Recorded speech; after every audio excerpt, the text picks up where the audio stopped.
This is the new Nightjet, the train that is set to kickstart the night train revolution in Europe, with lots of brand new features and even introducing a whole type of new bedroom concept on board. I'll be checking out all the details of this new state-of-the-art night train on a journey from the Austrian capital Wien across the entire length of Germany to Hamburg, in the new mini cabins. But facing technical issues, strange design choices and eye-watering prices, is this actually the future of night train travel in Europe? Let's find out. We begin our journey at Wien Hauptbahnhof, the city's main railway station. Having opened just back in 2012 makes it one of the youngest main stations in Europe, with the city before being served by a few stop-in terminuses disjointed from each other. The modern station offers plenty of amenities, including many shopping outlets, eateries and of course a large ticket office for national railway operator ÖBB. Wien is a bit of a night train mecca, seeing somewhere around 10 different night train services departing from here on a regular basis. And tonight is no exception. During my hour's wait at the station, I caught a glimpse of the overnight sleeper bound for Cluj and Bucharest in Romania, an old school Nightjet heading down to Rome, parked next to the imposter night train, the Deutsche Bahn intercity train to Rostock. Let me know if you'd fancy spending 13 hours overnight in this train with no beds. But rolling in with beds on board around 15 minutes before departure is our new Nightjet train.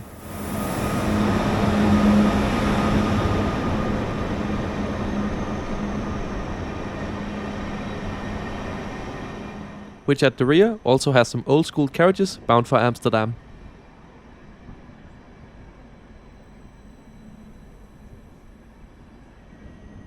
Each new Nightjet train consists of 7 fixed formation carriages,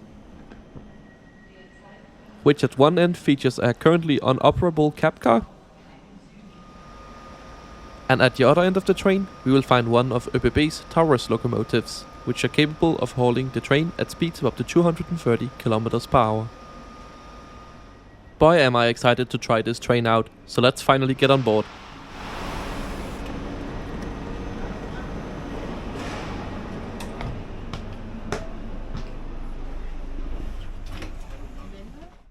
And here we have the new mini cabins. I have to say I'm really excited for this already. And here we have what I thought was gonna be my cabin for the night, but more on that later. Next to every cabin you will find a separate luggage and shoe compartment for each cabin, but you can't actually use this till the conductor comes around with your keycard. However, the conductor didn't come around till after our slightly delayed departure from Wien Hauptbahnhof. But when he did, it turned out that my keycard was actually missing from his booklet. Luckily the train wasn't full tonight and the conductor moved me to the empty cabin just below. Using the keycard you can unlock the storage compartments, which automatically locks when you shut them again.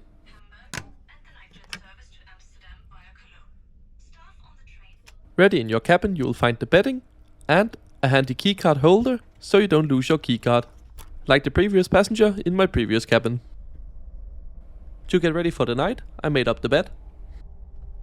And as we're rolling out of Vienna now, it's about time we take a look at the route map.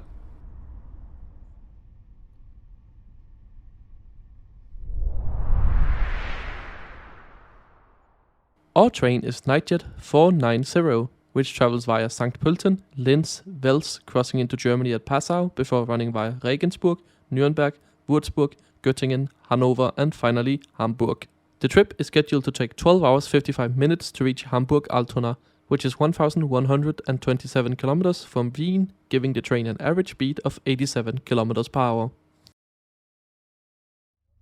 As there is not much to see out of the windows at this hour and I'm not quite tired yet, let's have a closer look at the other types of accommodation on board this train. Here we are in the sleeping car, and I was quite lucky enough to find this empty compartment, which features 2 bunk beds, a couch thing and a table. Every compartment also comes with its own private toilet, and some of them even have showers, but unfortunately none of those were empty today. Continuing down the train, we get to the seated carriages, which importantly features a lot of luggage storage and has this new secure way of storing your luggage using a metal chain and any NFC enabled bank card. But don't worry, it's free. You simply just tap to unlock and lock the metal chain. As you'll notice here, there is a few steps down the train. This is to allow level boarding, which was not available on previous Nightjet trains. So while the entire train might not be accessible, you will find access to both seats, a toilet and a cabin that has low floor access on all these new Nightjet trains. This seems like a good compromise to me at least. You can also bring your bike, but strangely this facility was placed on the small high floor part of the low floor coach. I have to say I'm also a really big fan of these new seats. The tall and close design makes them feel private even in the airline style configuration. And they get cool new features such as wireless charging and device holders. There are also some regular 4-person couchettes and a few cabins with showers on board, but I didn't manage to find an empty one, so here are some pictures instead. A thing I thought was a bit strange is that the toilets, despite being completely identical, are actually gendered. But the single washroom without a toilet is not. The toilet was kept mostly clean throughout the journey, has a simple locking mechanism.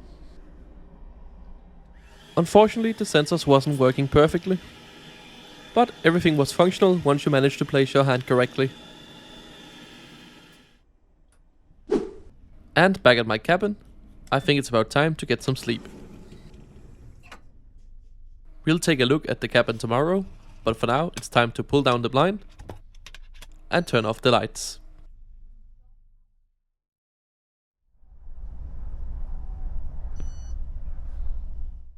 Good morning.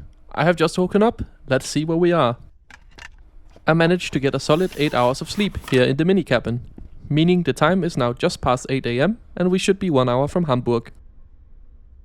Except the train actually broke down multiple times during the night, meaning we are actually currently about 90 minutes delayed. Unfortunately, delays on Nightjets are very common, both with the older and newer generation of rolling stock, but at least when you're stationary, it's actually very easy to fall asleep. Because even though these cabins are fairly small, they are quite comfortable. Every cabin features a small storage pocket with some information cards, a small coat hook, as well as a keycard holder. By the card holder you will find the table, which also features a mirror. It's very sturdy and adjustable, and has enough space for a laptop if you should wish to do some work in these cabins as well. Supposedly there's wireless charging, but unfortunately it didn't seem to work. Luckily there's also a full-size plug as well as a USB port. And if you got a travel companion, it's possible to open this divider and talk with your neighbor. Above the divider you will find a control panel where you can see toilet occupancy status as well as adjust the color and brightness of the cabin lights. Pretty cool. Ventilation comes from up above with these vents. And even better, you get free breakfast in bed in the mini cabin. Overall, I think the mini cabin is a good hard product. It has everything you need and it offers more privacy than a couchette for solo travelers and pairs, while keeping a lower price than being in a proper sleeping cabin. But while the hard product is pretty good on these new trains, the Nightjet service is far from perfect, unfortunately. First of all, there's the reliability, which I've already touched on. Secondly, there seem to be some strange service policies. Like for instance, my bedding was collected right after Hanover, well over an hour before arrival into Hamburg. I don't remember the last time I stayed in a hotel or even hostel where the cleaning staff knocked on your door an hour before checkout to collect your sheets. And lastly, with the launch of these trains, ÖBB introduced huge price hikes across the entire night train network thanks to a new dynamic pricing system, with couchettes and mini cabin now regularly going for well above €100. Don't get me wrong, these new trains are great and it's a nice improvement over the old generation of night trains, but it's nothing revolutionary and I personally don't see how it justifies doubling or even tripling your prices across your entire network in some cases. And as we pull into Hamburg Hauptbahnhof almost 2 hours late, I can't say I was feeling particularly impressed with the new Nightjet experience overall. And as we make our way towards the train's final destination, Hamburg-Altona, it's time to share how much I paid. I spent 60 euros on a supplement for my Interrail pass, booked around 3 weeks in advance, but considering this would have been a flat fee of 44 euros for a 4-person couchette less than a year ago, I don't think it's unreasonable, but it's hardly a good deal either. Keep in mind that the new Interrail reservations are also dynamic, so this supplement could cost even more on high demand days. So as we now pull into Hamburg-Altona, it's time to vacate the mini cabin and my final thoughts. ÖBB have great bones to create a really great night train network across Europe, but there are just still some things they don't get right, which unfortunately leads to a worse experience. So while I won't be rushing back to travel with them again, if they got a convenient train in the future and the pricing algorithm gods are on my side, there will be no hesitation getting on board again. I'd love to hear your thoughts in the comments on these new night trains and ÖBB Nightjet as a whole. And if you liked the video, make sure you subscribe to the channel. I try to upload a new video like this every Sunday. You can also follow me over on Twitter at IntercitySimon. I usually post live from my travels over there, so it's a great place to get a sneak peek at what videos might be coming to the channel in the future. Thanks for watching.